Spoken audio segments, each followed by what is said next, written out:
Franchise Interviews. From Easton, Pennsylvania to Sydney, Australia, you're listening to Franchise Interviews. Franchise Interviews. Hi, everyone, and welcome to a very special edition of Franchise Interviews. On today's show, Neesh Patel, multi-unit franchisee to the Biscuit Belly franchise opportunity. Critical hours? Right. Whereas Biscuit Belly, very much a single shift. You know, you run your day with the same people that open the store and the same people that close the store, which is great for you as an operator, and it's also great for you to pitch to your staff. A lot of staff, and again, they do have their night jobs. They have their, they're working at Biscuit Belly during the day, but they work at night. But you have those same people, or there's that subset of people that are only looking for a morning job, so they could be at by 3 o'clock, to pick up their kids, go home, and continue with their life. So that was a great benefit. Welcome to Franchise Interviews, an up-close, behind-the-scenes look at franchising and entrepreneurship. Listen to interviews with franchisers, franchisees, franchise authors, franchise experts, and attorneys. And now, welcome your host, Marty McDermott, and Franchise Interviews. Hi, everyone, and welcome to a very special edition of Franchise Interviews, where for over 19 years, we've been asking the frantrepreneurs one-on-one. I'm your host, Marty McDermott. I'm the president of Franchise Interviews, and we have a great show. We're meeting with Neesh Patel, multi-unit franchisee to Biscuit Belly. And founded in 2019 and franchising since 2020, Biscuit Belly opened its first location in Louisville, Kentucky, where it became known for its creative approach to Southern comfort food classics with a focus on large gourmet biscuit sandwiches. With a chef-cultivated menu, the brand has paired their Southern-inspired offerings with genuine hospitality to create an upbeat, fun environment where guests can enjoy a delicious meal with family and friends. Now let's go right into our interview with Neesh Patel, multi-unit franchisee to Biscuit Belly. Where are you calling from this morning? This morning I'm in Fort Mill, South Carolina. Okay, good. And that's where your franchise is actually located, isn't it? That is correct, yes. That is one of our 2 locations in Fort Mill. That's one of the 2 locations, which is fantastic. What were you doing before becoming a franchisee to Biscuit Belly, Neesh? Absolutely. I was actually a franchise partner and still currently am for another concept, but it is a slightly different model. It's more of a dinner lunch service, whereas Biscuit Belly is and lunch. That's good. It sounds like you were drawn to franchising, and I'm always curious, Neesh. What was it about franchising? Because it sounds like for you, you could have gone either way. You could have started your own, let's say, restaurant type of business, or you selected the franchise alternative. What was it about franchising that you liked? Absolutely. To me, a lot of it comes down to your startup costs and your typically the effort it takes to start something from the beginning. Obviously, very, very respectful, and the people that do it are mind blowing. Someone that can come up with a menu, the brand, design their store, their kitchen, hire staff from the ground up. Develop a market plan. That's again, very, very respectable. To me, the franchise is a good opportunity to get familiar with an industry that you might not necessarily know very well. That was essentially my background. I was relatively new to restaurants, but I did want to own my own business. So franchising was a happy medium of it was the perfect kind of setting for me to get into the restaurant industry. What was it then, because I'm always interested, because you went through this process, what was it about Biscuit Belly? Because, there's so many opportunities. I recently, so when I first got into franchising back in, I think it was 1999, the IFA would report something like there was 1,200 different franchise concepts. And today they're reporting that there's like 4,000 different systems in the United States alone. So there's so much to choose from. So maybe you could talk a little bit about the process of, how you found Biscuit Belly and why you selected them as to be a franchisee. Absolutely. That's a great question. So Biscuit Belly, actually the very first franchise partner that they had, her name is Wendy. She's out in Huntsville, Alabama.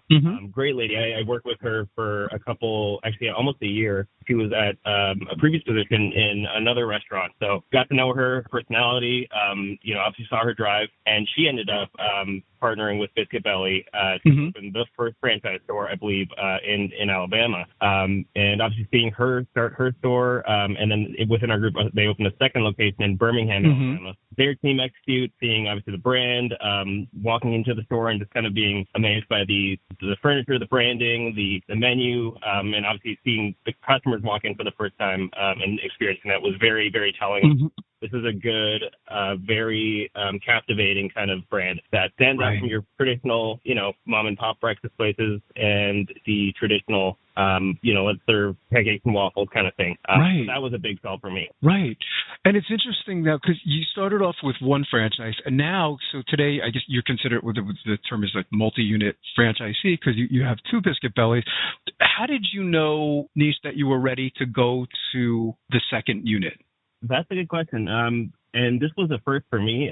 We actually opened both units within 3 to 4 months of each other. Oh, wow. I believe the location in Charlotte, the location in Charlotte opened in August, and by November we had the Fort Mill location open. And that was the plan from day one, was to open them somewhat close to each other. Right. One, because again, it's a good thing to obviously get your kinks worked out with the first store. And again, every brand's going to have its challenges with introducing it to customers, getting your staff, acclimated to what it's like, and even yourself, just understanding what the differences are. But so the reason we went with the 2 units is we actually have our first store in Elizabeth in a much more dense and urban environment. And our Fort Mill store is in a much more suburban and family-oriented location. So 2 very different settings with the same brand, same sort of standards and operational capabilities, but seeing the difference between a customer that walks into the Charlotte location versus Fort Mill location, it's very interesting to see their preferences, their habits, their return rate, all that kind of good stuff. Right. That's been very interesting for us to see. Do you see yourself purchasing more units in the future, Neesh? That's a good question as well. I know Charlotte right now is in very much of growth mode. If you look at it on a map, in every cardinal direction, if you go north, east, south, or west, there is expansion. To answer your question, I think it depends on how the city and the suburbs continue to grow. See, we have that idea of now how it would do in a suburban market, how it would do in an urban market. I still think that Charlotte is big enough where the suburbs are going to be growing faster than the city, just because infrastructure and all that good stuff takes time. So it really depends. I think we would love to hit some of the other neighbors. Right now, Fort Mill is south of Charlotte, lots of growth to the west of it. So if the right opportunity comes up, I think, our team, so we've got a couple partners, we'd love to look at options for expansion on the Biscuit Belly side. Right.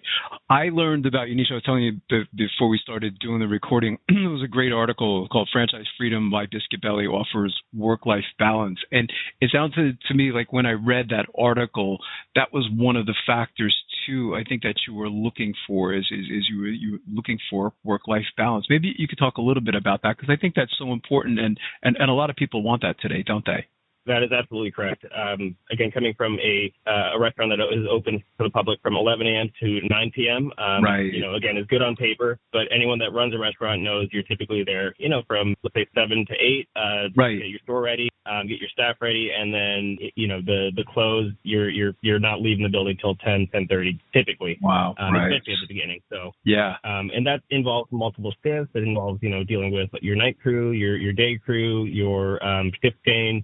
There's just a lot of gears that are turning to run a store that runs those predictable hours. Whereas Biscuit Belly, very much a single shift. You run your day with the same people that open the store and the same people that close the store, which is great for you as an operator, and it's also great for you to pitch to your staff. A lot of staff, and again, they do have their night jobs. They have their they're working at Biscuit Belly during the day, but they work at night. But you have those same people, or there's that subset of people that are only looking for a morning job. So they could be at home by 3 o'clock, to pick up their kids, go home, and continue with their life. So that was a great benefit, is just the operational hours alone.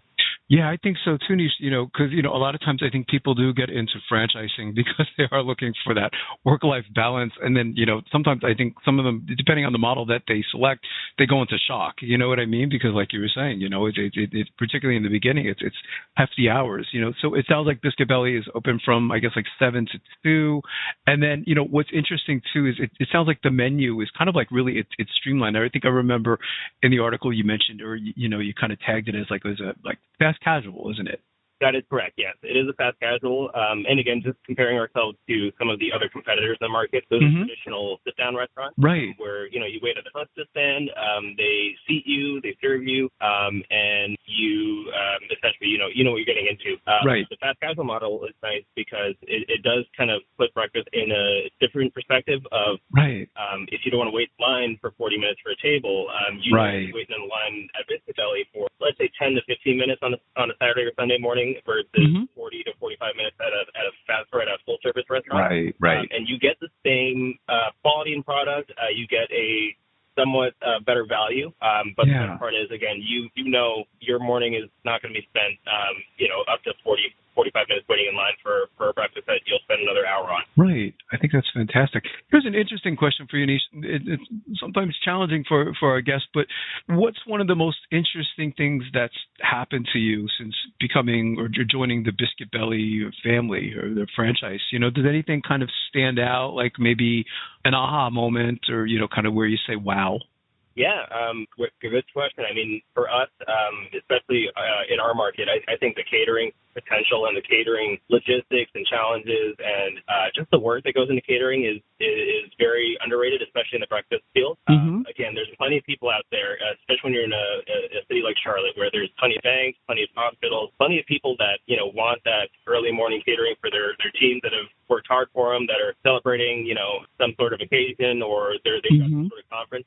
Plenty of customers out there, but it's just so hard for them to find someone that is reliable, that will bring in product that they pay for and will get value for. So the demand for that was surprising here in Charlotte, and I mean, again, that's a great thing to have. But again, executing when a customer comes to you and says, I need to feed 200 people, tomorrow, and it needs to be there at 7 o'clock.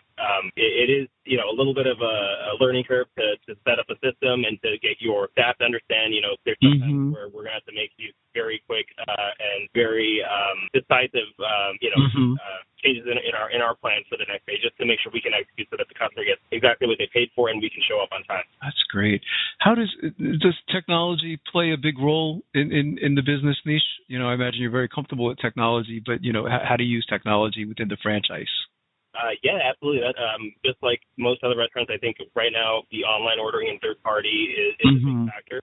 Whether you like it or not, it's going to be a factor. I think it's good for the customer, obviously, for convenience. To your operations seem to be a lot more streamlined. I mean, I can't imagine someone having to. We basically have to have someone dedicated to the phone if we did not have an online ordering platform or a third party service. The phone would just rip when customers are trying to place a breakfast order to go. So that helps alleviate a lot of stress on the staff. On the training side, I know our corporate team is going to be integrating some software and some programs for training, which again, when you're working in the restaurant space, as I'm sure you know, there's plenty of staff you deal with that don't have the strongest grasp on English. So it's always nice to have technology be the translator for you. Be the device that can show everything in images and in steps. Just so that extra layer of confusion is removed. So that's exciting. That's not going to roll out till later this year, but we're excited for that to come out as well. That's great. You talked about training, Neesh. What was the training experience like for you? How did that work? I mean, did you go to corporate? Maybe you could talk a little bit about that. Yeah, absolutely. So we did actually go up to Louisville, Kentucky, and spent about a week and a half.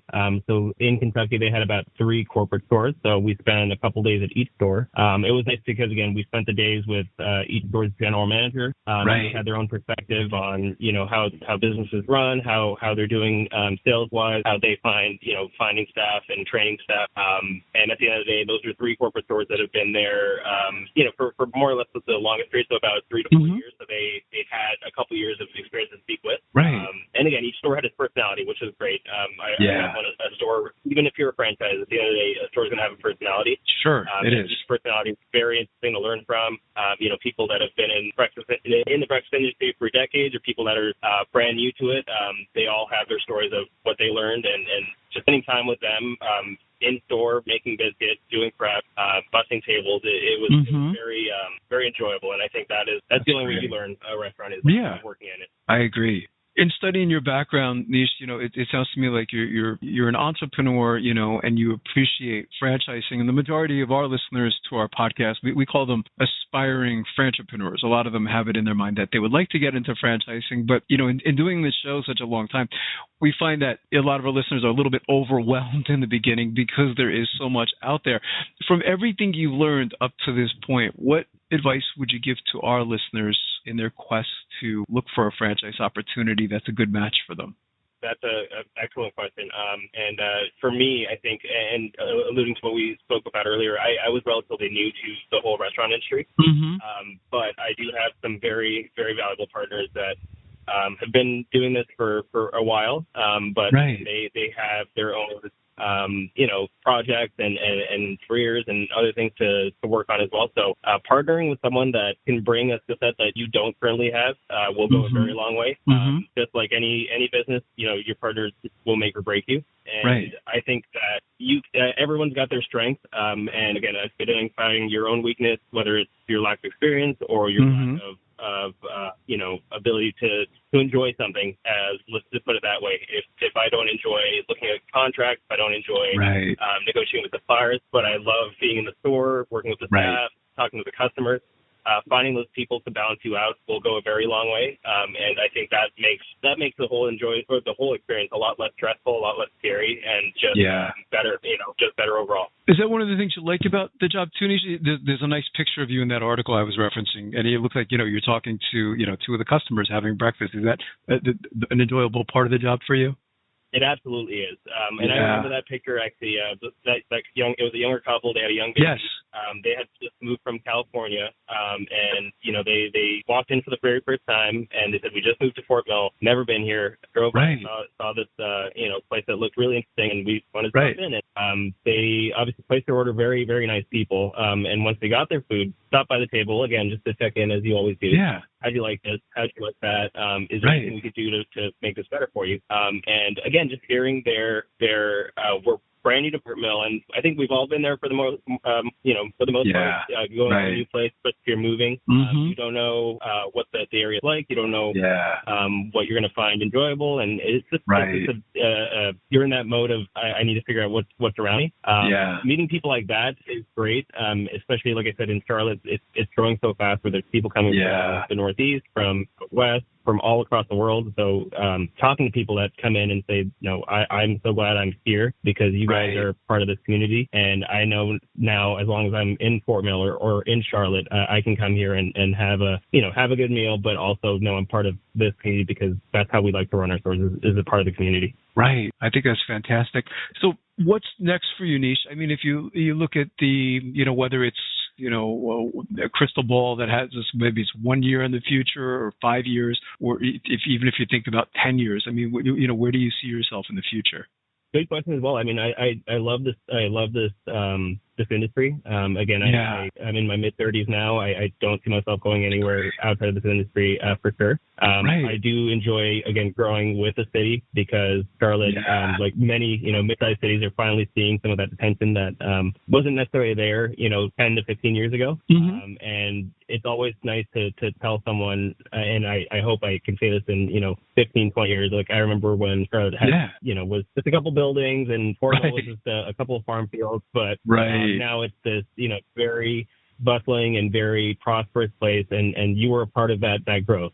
So in whatever way I can contribute in the hospitality industry, I'd love to be a part of that growth. Wow. I think that's a great response. What's the best way for our listeners, Neesh, for them to get more information on Biscuit Belly, or even if you want to promote, where you're located or any social media you have, if you want to, give that information out, that would be fantastic. Of course, Biscuit Belly is very big on Instagram. Their corporate team has a dedicated marketing branch that does a great job, keeping up with posts, with LTOs, like limited menu offers that come up, different events. Obviously, with Biscuit Belly being headquartered out of Louisville, they have things like the Derby every year. They have all these crazy events that are so exciting. They love being part of them. So their Instagram's always got something going on. Again, I mean, I think right now they're in Virginia, they're in Raleigh, they're here in Charlotte and Fort Mill, Alabama. Kentucky. So if you are in any of those cities, I think the best way to see it is to go and meet the people. And again, we've had the pleasure of working with a lot of general managers across not just the Louisville stores, but even the ones in Raleigh and in Norfolk and Chesapeake. Those general managers, they're there, working with their team. So I think if you walk into any store, chances are the general manager is there. So just ask for, who's the manager on duty and see if you can talk to Kyle or to Casey or to all the people that we've worked with over the last couple of years, because they're the ones that'll tell you, their honest perspective on Biscuit Belly and why they come in every day to keep building this brand. That's great.